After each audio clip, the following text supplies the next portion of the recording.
दुपारच्या बातम्यांमध्ये सगळ्यांचं स्वागत. नमस्कार, मी अमित गत्रे. महाराष्ट्र नवनिर्माण सेनेने आगामी स्थानिक स्वराज्य संस्थांच्या निवडणुकीच्या पार्श्वभूमीवर संघटन मजबूत करण्यासाठी नाशिक जिल्ह्यातील इगतपुरी या ठिकाणी 3 दिवसीय राज्यस्तरीय शिबिराचं आयोजन केलंय. हे शिबिर आजपासून सुरू होतंय आणि 16 जुलैपर्यंत हे शिबिर चालणार आहे. या शिबिरामध्ये संपूर्ण राज्यभरातून मनसेचे नेते, पदाधिकारी आणि कार्यकर्ते मोठ्या संख्येने उपस्थित राहणार आहेत. मनसे अध्यक्ष राज ठाकरे स्वतः या शिबिरामध्ये मार्गदर्शन करणार आहेत आणि आगामी निवडणुकांसाठी पक्षाची रणनीती असेल किंवा दिशा आणि कार्यपद्धती यावरती सखोल चर्चा होणार असल्याची माहिती समोर येते. स्थानिक स्वराज्य संस्थांच्या निवडणुका काही महिन्यांवरती येऊन ठेपल्या असताना मनसेने या शिबिराच्या माध्यमातून आपली मोर्चेबांधणी अधिक तीव्र करण्याचा निर्धार केला आहे. तर राज्यभरातून हे सगळे मनसेचे कार्यकर्ते इगतपुरीच्या दिशेने रवाना झालेले आहेत. मनसेचं राज्यस्तरीय हे शिबिर पार पडतंय आणि शिबिरामध्ये राज ठाकरे स्वतः मार्गदर्शन करणार आहेत. आगामी निवडणुका आहेत आणि या निवडणुकीमध्ये आपली रणनीती कशी असणार, कशा पद्धतीने पुढचा प्लॅन असणार, या सगळ्यावरती या ठिकाणी मोर्चेबांधणी होणार आहे. या ठिकाणी चर्चा केली जाणार आहे. महापालिकांच्या निवडणुकांच्या पार्श्वभूमीवर या शिबिराचं आयोजन केलेलं आहे आणि पालिका निवडणुकांसाठी सुद्धा मनसेची मोठ्या प्रमाणात मोर्चेबांधणी बघायला मिळते. मनसेचे कार्यकर्ते इगतपुरीला रवाना झालेले आहेत. राज्यभरातून हे सगळे कार्यकर्ते इगतपुरीच्या दिशेने रवाना होत आहेत.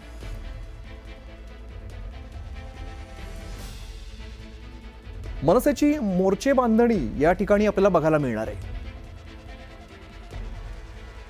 सुनील घरात आमचे प्रतिनिधी अधिकची माहिती देतात. सुनील, आपण बघतोय खरं तर मनसेसाठी अतिशय महत्त्वाचं असं शिबिर म्हणावं लागेल, कारण आगामी निवडणुका सुद्धा आहेत आणि या सगळ्याबद्दल या ठिकाणी चर्चा होणार. काय अधिकची माहिती आहे? नगरपालिकांच्या ज्या निवडणुका होऊ घातल्याच्या पार्श्वभूमीवर इगतपुरीमध्ये मनसेचे पदाधिकारी, कार्यकर्ते आणि सर्व जे कार्यकर्ते मिळून यांचे 3 दिवसीय शिबिर आयोजित केले आहे. या संदर्भात राज ठाकरे या पदाधिकाऱ्यांना मार्गदर्शन करण्यात आणि इगतपुरी येथील एका रिसॉर्टमध्ये 3 दिवसीय शिबिर आयोजित करण्यात आले आणि ते 3 दिवस तिथे पदाधिकारी अगदी नाशिक जिल्ह्यातून तिथे येणार आहेत. निश्चित राज ठाकरे सुद्धा यामध्ये मार्गदर्शन करणार आहेत. त्याबद्दल काय माहिती आहे? रूपरेषा नेमकी कशी असणार आहे सगळ्या कार्यक्रमाची? सकाळी पूर्ण त्यांचं जे कार्यकर्ते ते इथे येणार आहेत आणि मेन जे पदाधिकारी आहेत त्यांची सेपरेट इथे राज ठाकरे यांच्या मार्फत मीटिंग घेण्यात येणार आहे.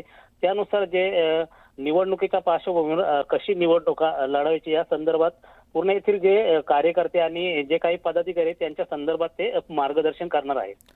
निश्चित सुनील, वेळोवेळी तुमच्याकडून अपडेट्स घेत राहू. तुर्तास धन्यवाद या सगळ्या माहितीसाठी. पुढची महत्त्वाची बातमी समोर येते ती म्हणजे संभाजी ब्रिगेडचे प्रदेशाध्यक्ष प्रवीण गायकवाड यांच्यावरती सोलापुरातील अक्कलकोटमध्ये शाईफेक करण्यात आली. त्यांच्यावरती हल्ला करण्यात आला.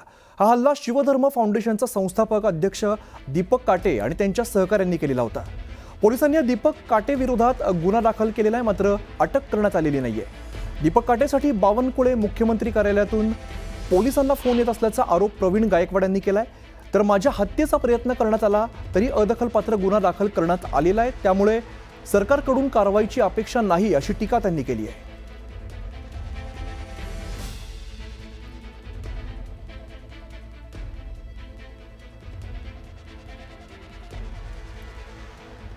दरम्यान नेमकं दीपक काटे कोण आहे आपण एकदा बघूया. शिवधर्म फाउंडेशनचा संस्थापक आहे. दीपक काटे कोण आहे आपण हे बघतो. 2022 मध्ये भाजपामध्ये दीपक काटेने प्रवेश केलेला आहे. दरम्यान चंद्रशेखर बावनकुळेंचा कार्यकर्ता म्हणून सुद्धा दीपक काटेची ओळख आहे.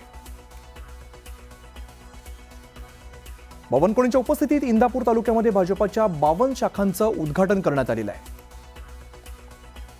तर शिवधर्माच्या माध्यमातून पुरंदर किल्ल्याच्या पायथ्याशी संभाजी बिडी विरोधात आंदोलन करण्यात आलेलं होतं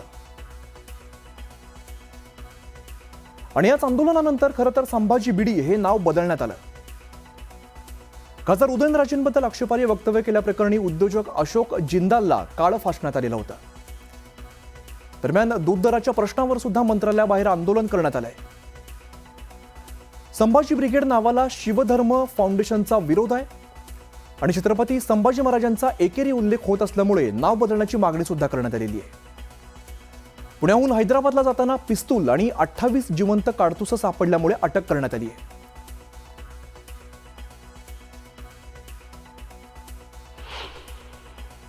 दोन विचाराचा संघर्ष आहे, म्हणजे एक पुरोगामी आणि प्रतिगामी. माझ्यावर ज्यांनी प्रामुख्याने हल्ला केला ते दीपक काटे आणि त्यांचे सहकारी हे हिंदुत्ववादी विचारसरणीचे आहेत आणि दीपक काटे हे भाजप युवा मोर्चाचे सरचिटणीस आहेत. आता त्यांच्यावर कारवाई होईल का, तर मला ती अपेक्षा नाही आहे. कारण तिथं असतानाच पोलीस स्टेशनला पोलीस काही सहकार्य करत नव्हते, तिथले इन्स्पेक्टर सहकार्य करत नव्हते. ते फक्त आपलं एक किरकोळ निषेधाच्या निमित्ताने नॉन बेलेबल गुन्हा टाकत होते. दीपक काटेंवर 10 गंभीर स्वरूपाचे गुन्हे आहेत, त्याच्यामध्ये खुनाचा पण गुन्हा आहे. आणि अशा प्रकारचा कार्यकर्ता माझ्यावर पाठवणे, तर ह्याचा हेतू काही प्रामाणिक आणि शुद्ध असायचं काही कारण नाही आहे. आता माझ्या जीविताला धोका आहे का, तो झालेला आहे. आता असं असताना सुद्धा नॉन बेलेबल कलमं टाकायची. खरं तर हत्येचा प्रयत्न म्हणजे 307 लावलं पाहिजे. तिथं बऱ्याच लोकांची घड्याळं, चेन वगैरे काय झटापटीमध्ये गेलेले आहेत, ते नंतर काही मिळालेलं नाही, त्याची रिकव्हरी झालेली नाही. तर तो एक प्रकारचा दरोड्याचा प्रकार आहे. जी कलमं आमच्या कार्यकर्त्यांनी त्यांना सांगितलेली, आमच्या वकिलांनी सांगितलेली, ते काही करत नाही. कारण बावनकुळेंचा फोन आला होता, तिथं देवेंद्र फडणवीसच्या ऑफिसमधनं फोन आला होता. आता सरकारचाच माणूस आहे, भारतीय जनता पार्टी युवा मोर्चाचा. मी काय आरोप केले नाही जय भोसलेंवर. परिस्थिती जी मी अनुभवली त्याच्यावरनं संशय येण्याची शक्यता आहे की आपल्याला जाणीवपूर्वक तिथं बोलून अशा प्रकारचा हल्ला करायचा, असं शक्यतेवर आता बोललं जाते. मी काल काही बोललेलो नव्हतो, पण तिथं जी सन्मानाची वागणूक किंवा सुरक्षता किंवा जबाबदारी निमंत्रकांनी पार पाडली पाहिजे, ती काही ते पार पाडताना दिसत नाही. ते स्वतःही भारतीय जनता पार्टीशी संबंधित आहेत, त्यामुळं तो संशय अधिक आहे. शिवाजी महाराजांचा एकेरी उल्लेख करणं, आता आपण जय भवानी जय शिवाजी म्हणतो, इथं कुठं छत्रपती शिवाजी महाराज म्हणतो? जय भवानी आणि जय शिवाजी म्हणतो. जय छत्रपती शिवाजी महाराज म्हणतो का? जय शिवसेना म्हणतो का? शिवाजी महाराजांच्याच नावाने शिवसेना चालते ना. पण एक लक्षात घ्या, ही एक विचारसरणीची लढाई आहे. काहीतरी निमित्त करायचं आणि लोक संपवायची. संघा परिवारामध्ये मागच्या महिन्यामध्ये अशी मीटिंग झाली. आता पक्ष फोडले तरी विचारसरणी टिकलेली आहे. त्याचं कारण बामसेफ मराठा सेवा संघ आणि संभाजी ब्रिगेड आणि अन्य संघटना, जसं एक वंचित बहुजन आघाडीचं आपण नाव घेऊ शकतो, जे फुले शाह आंबेडकरांच्या विचारावर चालतात. तर यांचे प्रमुख कार्यकर्ते पहिले टार्गेट करायचे, त्यांना संपवायचे, त्यांच्यावर हल्ला करायची, त्यांची हत्या करायची, अशी योजना बनवलेली आहे. 7 आरोपी आहेत. आरोपीबद्दल जामीनपात्र गुन्हा असल्यामुळं त्यांच्यावर आपण योग्य ते प्रतिबंधात्मक कारवाई करत आहोत. पुढे भविष्यामध्ये अशी घटना त्यांच्याकडून होऊ नये त्यासाठी आपण चांगल्या वर्तनाचं आपण त्यांच्याकडून बंधपत्र लिहून घेतोय. किती आरोपींवर गुन्हा दाखल आहे, किती आरोपी अटक आहेत? एकूण 7 आरोपी विरुद्ध गुन्हा दाखल आहे आणि अटक नाही. हा जो गुन्हा दाखल आहे तो जामीनपात्र असल्यामुळं अटक केलेलं नाही आणि त्यांच्यावर प्रतिबंधात्मक कारवाई करत आहोत. आरोपींना कुठेतरी VIP ट्रीटमेंट मिळते असंही बोललं जात आहे मराठा समाजाच्या कार्यकर्त्यांकडून, आणि त्यांना दूध वगैरे असं VIP ट्रीटमेंट मिळते काय? नाही, आरोपी आपण अटक केलेलं नाही. ज्या घटनास्थळावरून परत काही एखादी घटना होऊ नये म्हणून त्यांना ताब्यात घेतलं होतं, डिटेन केलेलं होतं आणि त्यांना VIP ट्रीटमेंट वगैरे दिलं असं काही नाही. फिर्यादीकडून काही मोठ्या स्वरूपाचं काही आणखी तक्रार येते का किंवा माहिती समोर येते का किंवा आमच्या काही, कारण त्यांनी माध्यमांना प्रतिक्रिया देताना सांगितलं की काही लोकांचे चेन गायब आहे, काही लोकांना लागलेलं आहे, अशा पद्धतीचे त्यांचे समोर त्यांचे तुमच्याकडे काही त्यांनी संपर्क साधला आहे या संदर्भात? नाही, आता गुन्हा दाखल झाल्यानंतर परत कोणाचे काही कोणी संपर्क साधलेला नाही. जर त्यांची काही आणखी तक्रार असेल तर त्या पद्धतीनं आपण त्यांचं स्टेटमेंट घेऊ, त्यांचं जे काही म्हणणं आपण ते घेऊ, त्या पद्धतीनं आपण पुढचं तपास करू. दरम्यान संभाजी ब्रिगेडचे प्रदेशाध्यक्ष प्रवीण गायकवाड यांच्यावरती अक्कलकोटमध्ये शाई फेक करण्यात आली आणि शिवधर्मा फाउंडेशनच्या कार्यकर्त्यांनी गायकवाड यांच्या डोक्यावरती शाई फेकत त्यांना धक्काबुक्की केली. दरम्यान आपल्यावरती अचानक हल्ला झाला, आपल्याला मारण्याचा प्रयत्न झाला असं गायकवाड म्हणतायत. तर दुसरीकडे पंढरपुरात प्रवीण गायकवाड यांना दुग्धाभिषेक घालण्यात आलाय. पंढरपूरच्या छत्रपती शिवाजी महाराज चौकात संभाजी ब्रिगेडच्या कार्यकर्त्यांनी प्रवीण गायकवाड यांना दुग्धाभिषेक घातलाय. शाईफेकीच्या घटनेच्या निषेधार्थ गायकवाडांचा दुग्धाभिषेक करण्यात आलाय.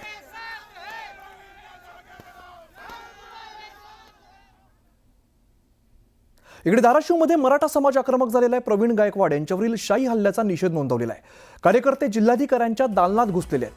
तर जिल्हाधिकाऱ्यांकडून निवेदन घेण्यास नकार दिलेला आहे. जिल्हाधिकाऱ्यांच्या खुर्चीसमोरच त्यामुळे ठिय्या आंदोलन करण्यात आलेलं आहे. धाराशिवमधले आपण दृश्य बघतो. धाराशिवमध्ये मराठा समाज चांगलाच आक्रमक झालेला आहे. प्रवीण गायकवाड यांच्यावरती शाई फेकण्यात आली. यानंतर कार्यकर्ते हे आक्रमक झाले. जिल्हाधिकाऱ्यांच्या दालनामध्ये निवेदन देण्यास गेले असता निवेदन घेण्यास नकार दिल्याचा आरोप त्यांनी केलेला आहे. तर गायकवाडांवरील हल्ल्याचा मुद्दा विधानसभेत सुद्धा उपस्थित करण्यात आलेला आहे. ही मस्ती ठेचली पाहिजे अशी मागणी काँग्रेस आमदार विजय वडेट्टीवारांनी केली आहे. तर कुणालाही पाठीशी घालणार नाही असं मुख्यमंत्री देवेंद्र फडणवीसांनी स्पष्ट केलं आहे. हे जे काही दोषी आहेत त्या सर्वांवर कडक कारवाई झाली पाहिजे. अटक केली पण त्यांचा उद्देश त्यांना मारून टाकण्याचा होता, खून करण्याचा होता. आणि ज्या पद्धतीने यांना कायदा हातात घेण्याचं यांनी काम केलेलं आहे, म्हणजे कायदा यांच्यासाठी काही नाही अशा प्रकारचा आविर्भाव आणि मस्ती जी आहे ती ठेचली गेली पाहिजे. अध्यक्ष महोदय, हा जो विचार आहे की खरं म्हणजे अशा पद्धतीनं मागेही काही घटना घडल्यात की जो व्यक्ती एक निर्भीडपणे काम करतो त्याच्यावर अशा पद्धतीचे हल्ले सातत्यानं या राज्यामध्ये झालेले आहेत. म्हणून आपल्याला विनंती आहे की हा जीवघेणा हल्ला करणारे जे काही आहेत त्यांच्यावर या ठिकाणी स्थानिक पोलिसांचं का दुर्लक्ष झालं. मी स्वतः या प्रकरणाची पूर्ण माहिती घेतली. ही वस्तुस्थिती आहे की त्या ठिकाणी हे जे काही आरोपी आहेत त्यांनी अशा प्रकारचा हल्ला केला आणि तुम्ही संभाजी नाव का ठेवलं आणि छत्रपती संभाजी नाव का नाही ठेवलं असा काहीतरी वाद तयार करून त्यांच्यावर शाई फेकली. पोलीस तातडीनं त्या ठिकाणी पोचले. पोलिसांनी श्री गायकवाडांना ही विनंती केली की आपण या संदर्भात फिर्याद द्या. ते फिर्याद द्यायला तयार नव्हतं तरी पोलिसांनी फिर्याद घेतली. फिर्याद घेऊन त्या ठिकाणी तात्काळ जे काही आरोपी आहेत त्यांना अटक करण्यात आलेली आहे. अद्यापही आरोपी पोलिसांच्याच ताब्यामध्ये आहे. कुठलेही त्यांना त्या ठिकाणी सोडण्यात आलेलं नाही. यामध्ये जी काही घटना घडलेली आहे त्यानुरूप जी काही शिक्षा करावी लागते किंवा त्या संदर्भात जे काही कलम लावावे लागतात ते कलम लावून या संदर्भात योग्य ती कारवाई केली जाईल. दरम्यान या संपूर्ण प्रकरणावरती विरोधकांनी सरकारवरती टीकेची झोड उठवली आहे. या दीपक काटेली या भाजपच्या कार्यकर्त्यांनी पदाधिकाऱ्यांनी प्रवीण दादांना परत एकदा रस्त्यावर आणलं. परत कुठेतरी त्यांना कदाचित आपल्याला म्हणावं लागेल हा त्यांना मारण्याचा कट होता. आम्हाला असंही कळतंय की त्या दीपक काटेकडे बंदूक होती, पिस्तूल होता. खरं काय हे लोकांसमोर तिथं आलं पाहिजे. आणि प्रवीणदादा गायकवाडांवर जो मारण्याचा कट होता नाही तर मारण्याचा प्रयत्न त्या ठिकाणी त्यांना झाला, त्यांचा विचार हा संपवण्याचा प्रयत्न जो झाला त्या दीपक काटेवर एक कडक कारवाई लवकरात लवकर करणं तितकंच महत्त्वाचं आहे. मी सातत्याने त्यांच्याशी बोलते आहे. कालही बोलले. तिथले एसपी जे आहेत कुलकर्णी त्यांनाही काल संध्याकाळी ही बातमी आल्यानंतर फोन घेऊन केला, त्यांच्याकडून माहिती घेतली मी स्वतः. आणि आपण आता अपेक्षा करूया की त्यांना न्याय मिळेल. अशा कुठल्याही कृतीचं मी जाहीर निषेध करते आणि असं करून ज्याची गुन्हेगारी पार्श्वभूमी आहे ह्याच्यावर अजूनही ऍक्शन होत नाही हे धक्कादायक आहे आणि सुसंस्कृत महाराष्ट्राला लाजवणार आहे. प्रवीण गायकवाड यांच्यावरती हल्ला जो झाला, ज्या पद्धतीने हल्ला झाला, हे भारतीय जनता पक्षानं पोचलेले डावे होते. आता जनसुरक्षा कायदा तुम्ही लावणार आहात का या लोकांवर? महाराष्ट्रात कुठेही कोणीही कोणाला मारतोय, धरतोय, सामाजिक कार्यकर्त्याला, राजकीय कार्यकर्त्याला, बाहेर फिरायला कार्यकर्त्यांना भीती वाटते राजकीय. या भाजपच्या गुंड टोळ्या कधी कोणावरती हल्ला करतील याचा भरोसा नाही. या महाराष्ट्राचं गुंडा राष्ट्र करून टाकलंय फडणवीसांच्या राज्यामध्ये.